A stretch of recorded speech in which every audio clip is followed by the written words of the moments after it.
Hello, Pittsburgh. It's great to be back. Thank you. Thank you very much. Welcome to Love It or Leave It live from the Roxy Theater. French fries in the sandwiches. Paris is also on a river, but who gives a fuck? But first, let's get into it. What a week. In Tuesday's vice presidential debate, Minnesota Governor Tim Walz slammed Ohio Senator JD Vance for refusing to acknowledge that Trump lost the 2020 election. It's really rich for Democratic leaders to say that Donald Trump is a unique threat to democracy when he peacefully gave over power. He is still saying he didn't lose the election. I would just ask that. Did he lose the 2020 election? Tim, I'm focused on the future. That is a damning non-answer. That's a damning non-answer. I need a clip of that for when I asked the Love It or Leave It team if we'd be friends outside of work.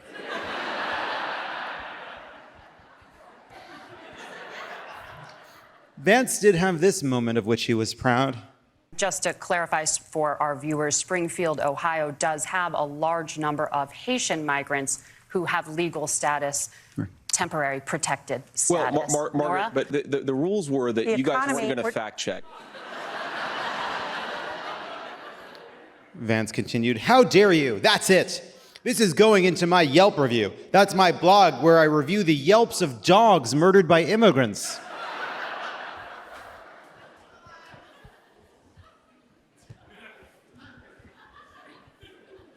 Posts his Yelp reviews.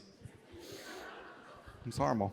Meanwhile, thousands of people across the Southeast are still without power or clean water a week after Hurricane Helene made landfall. President Biden visited Florida, Georgia, and the Carolinas this week to survey the impact of the hurricane and took the opportunity to say this.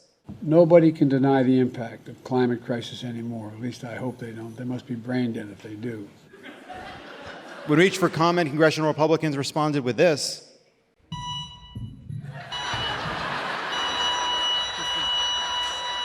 All right.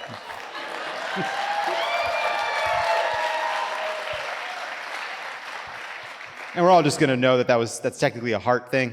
And I actually was trying to figure out, like, well, what are we trying to, how do I convey, that's the joke, right? But how do you, that's not brain, but that's heart. But it still worked. You know, it's not right, but it worked. But I just want us to all acknowledge that, like, we know. Speaking of non-functioning prefrontal cortices, a former aide to Donald Trump told Politico on Wednesday that Trump initially balked at sending disaster assistance to California following 2018's deadly wildfires because California is filled with Democrats. And it is. And we're very annoying. But it's not right. It's still not right. Trump only agreed to release the disaster money after being informed that the heavily damaged Orange County cast more votes for him in 2016 than in the entire state of Iowa.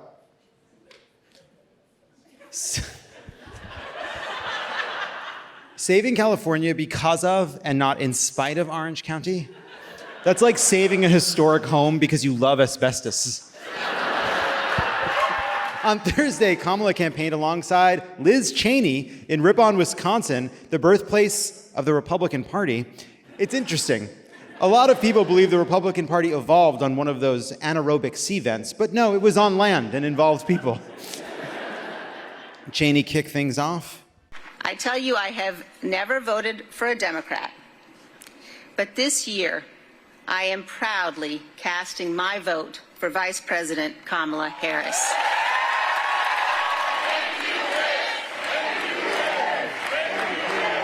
Thank you. But mostly, we're not going back.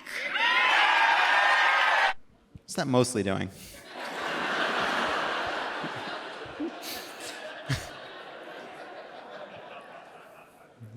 Got to keep an eye on Liz Cheney, all right? She's on our side. We're all marching in one direction, but let's keep our eyes on her. You know, just... We worked with Stalin to defeat Hitler. Then we had to keep our eyes on her.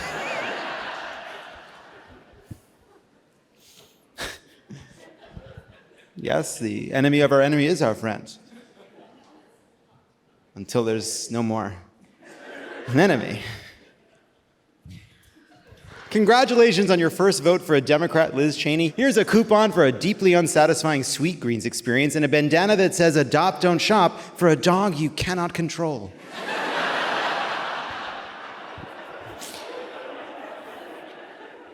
The love fest continued. As a conservative, as a patriot, as a mother, as someone who reveres our Constitution, I am honored to join her in this urgent cause. As a bitch, as a lover, as a child, as a mother, as a sinner, as a saint, we must defeat Donald Trump.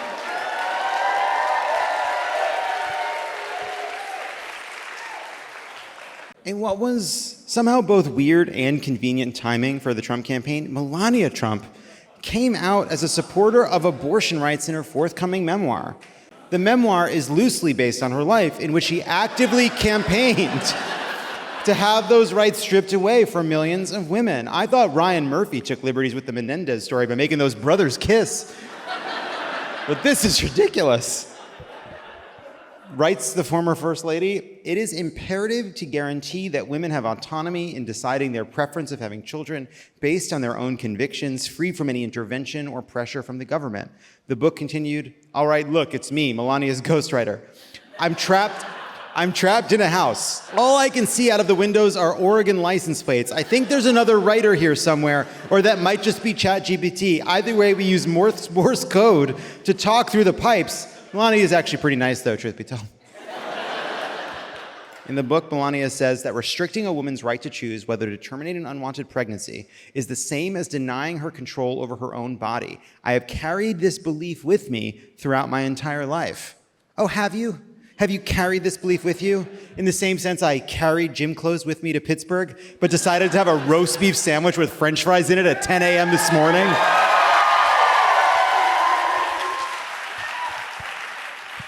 You carried it with you? I used the gym clothes. I went to the gym. But for the sake of the joke, I pretended not to. Then I had my roast beef sandwich with French fries in it. I have to tell you something. I want to talk about this sandwich for a moment because can you just give me, you're gonna be happy where I land, okay? I'm gonna land over here and you're gonna be happy. But for part of my journey here, you're gonna be mad at me, okay? I didn't get the Primanti's thing for a long time because it was like, oh wow, you put French fries in a sandwich. Like we all put potato chips in our peanut butter and jelly when we were kids. You're gonna build a whole city around it? And I had them a couple times when I'd come to Pittsburgh in the past, but I never had them like at the store, at the counter. And I think that what I was having was room temperature Primanti's because the sandwich I had today, it all made sense.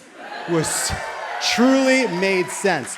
Because when I was over here, I thought the bread was too thick. What are we doing with all this bread? But over here, when you really smush it, when you really smush that sandwich down. And at first I thought, you're not gonna be able to finish this whole sandwich. And then I thought, should I get a second sandwich?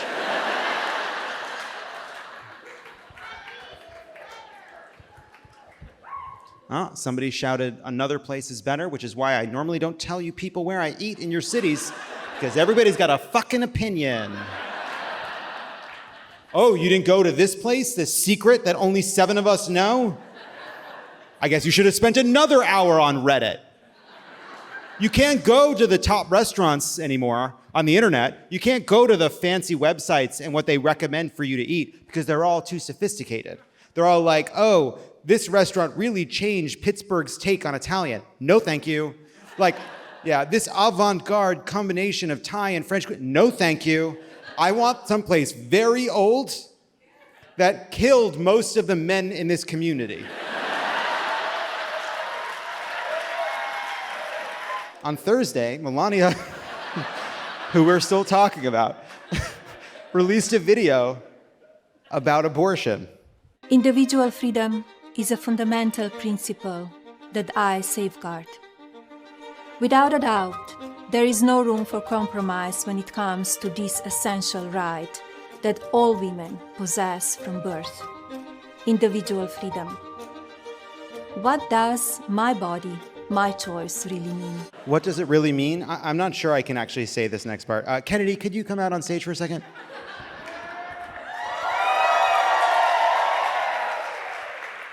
It means vote for Kamala Harris, you dumb, evil bitch!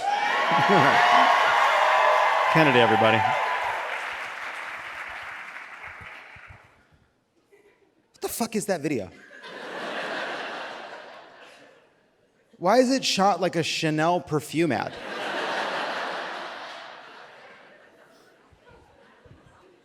Fucking bargain basement Philip Glass music, black and white, lit like diamonds are forever. What the fuck?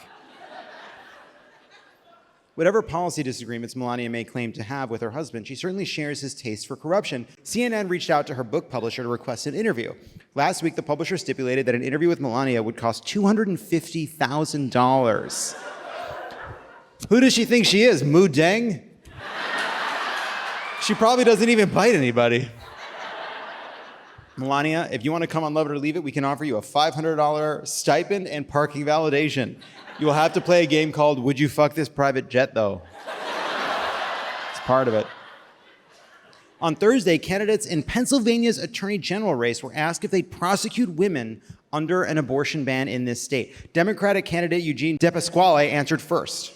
In 60 seconds, if an abortion ban were to take effect in Pennsylvania, would you prosecute a person who has had an abortion or a doctor who performs one? We start with you, Mr. DePasquale. I want to be very clear. I will never prosecute a woman or a doctor that performs an abortion. If you want someone that's going to put a woman in jail that has an abortion, you're going to need another attorney general, because it's not going to be me.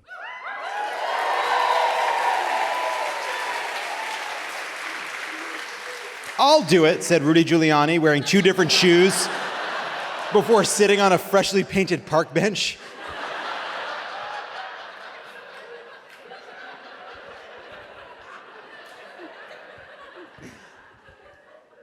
Here is Republican Dave Sunday's response. Mr. Sunday, the same question. Would you prosecute a person who has an abortion or a doctor who performs one if a ban took effect in Pennsylvania? Sure. You have 60 seconds. Thank you for the question. I talk about this with my wife on a regular basis. I talk about it with my mom on a regular basis. I'm sorry.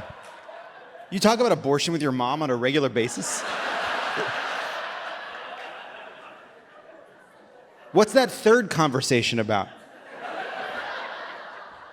I don't know why that bumped me, but it really did. Are you talking about abortion with your mom on a regular basis? Bi-weekly, quarterly? What are we talking about here? Anyway, this guy danced around it for a while, and then he said this.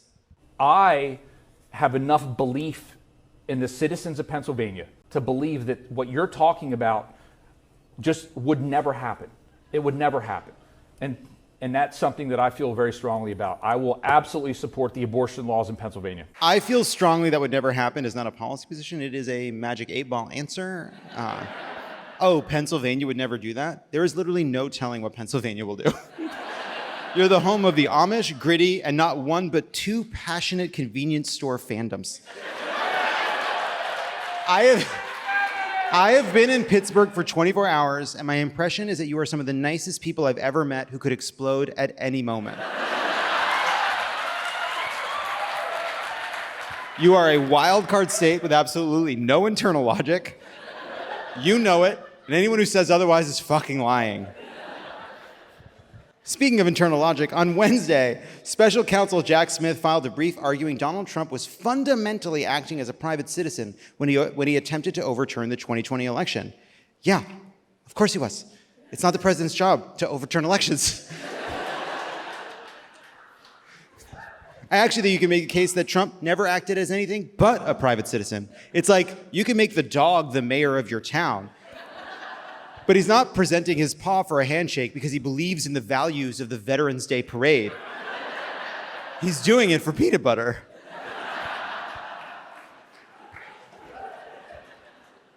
The filing makes clear that Trump knew his claims of voter fraud were lies, and he spread those falsehoods in a bid to retain power. That's key, because there's obviously no plausible official reason to overturn an election that wasn't stolen. It's actually contrary to the job's responsibilities. I'm not just doing my job as the manager of a pet store when I set all the birds loose and scream, "Avenge me, my parakeet army," even if I'm technically on the clock. According to the filing, when told that Mike Pence had been rushed to a secure location on January 6th after Trump attacked him for refusing to question the election results, Trump replied, "So what?" It's actually kind of a hard question to answer because it forces you to go to first principles. Like, why should you, the president, care that the vice president was chased through the nation's capital by a mob of your most fervent supporters at your behest? Okay, well, Mr. Trump, he's a human being. Also an important one. It would reflect poorly on your legacy if he were murdered to please you. Are we getting anywhere, buddy? What? No? Okay. So what? So what? Well, he raised a good point. So what? There's a lot of damning evidence in this filing. The special counsel's team has text messages from a Trump campaign member telling a pro-Trump group who tried to stop the counting of votes in Detroit, "Make them riot, do it." Prosecutors also have a timeline of Trump and his cronies making up voter fraud numbers from whole cloth. In one instance, Trump and company claimed 36,000 non-citizens voted in Arizona. Then they changed that number to a few 100,000 5 days later before bumping it back down to bare minimum 40 or 50,000, then changing it to 32,000 before landing back on the original number of 36,000. It's like they say, destroying democracy is like jazz. Scooby-Doo-wah.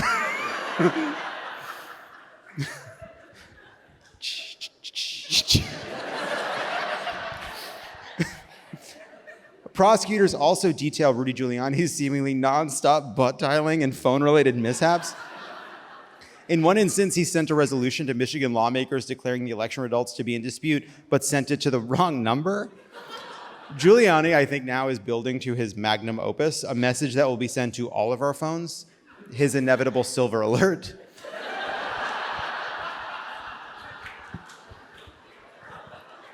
You guys have silver alerts? The silver? All right. Okay. Interesting. Fox News' framing of the filing was, in a word, refreshing. In this newly unsealed court paper, we're learning that former President Trump resorted to crimes in a bid to cling to power after the 2020 election. Maybe you're learning that, Neil Cavuto. I'm sorry. Wrong tone. Welcome to the resistance, Neil Cavuto. If you're looking for someone to talk to, Liz Cheney is over there. Taylor Swift is a member, but she never comes to these mixers. She just pays the dues. Speaking of musical idols, on Thursday, the New York Times reported that it has photos of Republican Congressman Mike Lawler, who's locked in a tight race for re-election in New York, wearing blackface while dressed up as Michael Jackson for Halloween while a college student in 2006. Here's what I'll say about this. To do blackface for a Michael Jackson costume, you gotta really want to do blackface. I don't know. Shh. No, I don't know. Lawler didn't deny the... I don't know. It's fine. Maybe. I think it's okay. All right. Stop it.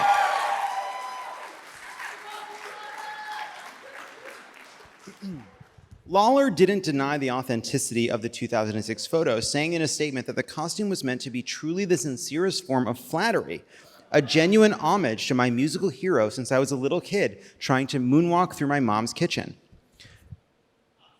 Now, here's the twist. He's telling the truth. That's the twist. Lawler isn't just a Michael Jackson fan.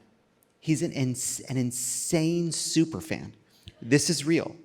As a high school senior, according to J. Randy Taraborelli's Jackson biography, Lawler flew from New York to California to attend Jackson's criminal trial and got into the courtroom with the biographer's help. Apparently, Lawson was able to sneak in by disguising himself as a stenographer, more specifically, a Rastafarian stenographer. Oh, no. No, but he really went to the trial as a high school kid. He went to the trial. This congressman was so obsessed with Michael Jackson, he flew across the country and went to Michael Jackson's trial. The biographer wrote, this is also real, Lawler was so disgusted by testimony against Jackson that he couldn't help but mutter something derogatory under his breath and was removed from the courtroom. So this guy really fucking loves Michael Jackson. Congrats, Mike Lawler. Learning why you did blackface doesn't make it better, but it does make the whole situation so weird that we want to stop thinking about it. And he's not even close to the weirdest Republican member of Congress. Marjorie Taylor Greene on Thursday implied that Democrats were responsible for Hurricane Helene, tweeting, "Yes, they can control the weather. It's ridiculous for anyone to lie and say it can't be done." In Marjorie's defense, it's possible we're jumping to conclusions here. She may not be blaming Democrats, she may be blaming the Jews. Shana Tova. And it is true. Liberal elites do control the weather, and we like it when it's 130 degrees in LA in October. We like how it makes the pumpkins smell. I love a world where Democrats are powerful enough to control the weather, but not so powerful as to stop Marjorie Taylor Greene, a garbage pail kid that an evil genie brought to life, from being a sitting member of Congress.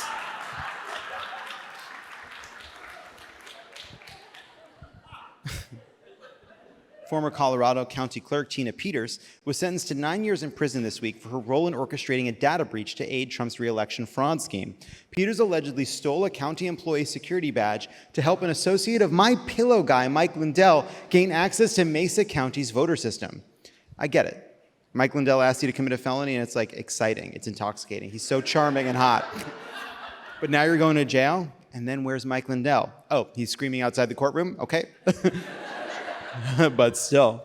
Said the judge, and this is a real quote, "I am convinced you would do it all over again if you could. You're as defiant as any defendant this court has ever seen. You are no hero. You abused your position, and you're a charlatan." The judge went on, "And I can see you pretending to be a juror. That's not going to work either, Miss Peters. Come back over to the defense table, you lunatic." Back in 1993, a French author hid a bronze owl statuette somewhere in France to promote his book On the Trail of the Golden Owl. The author, Regis Hauser, said that the 11 puzzles in the book would reveal the statuette's location. Unfortunately, the hiding place he chose was the engine block of Princess Diana's limo. But, I'm sorry. I'm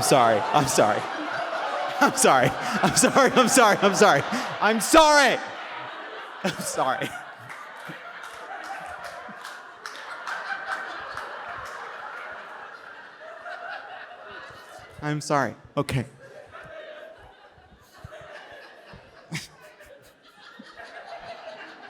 That was a tough one. It's okay. You did great. You did all right. Hauser was the only person who knew where the owl was buried, and he died in 2009. 31 years, 5 months, and 9 days later, someone has finally found the owl. So congratulations to Glenn Powell. Come on. Well, it doesn't go that guy's way. And finally, on a recent episode of Kelly Ripa's podcast, Let's Talk Off Camera, director Barry Sonnenfeld revealed that during the filming of Men in Black, Will Smith produced a fart so disgusting that they had to evacuate the stage for about 3 hours. You know what the difference is between Will Smith and me? He makes that look good. All right.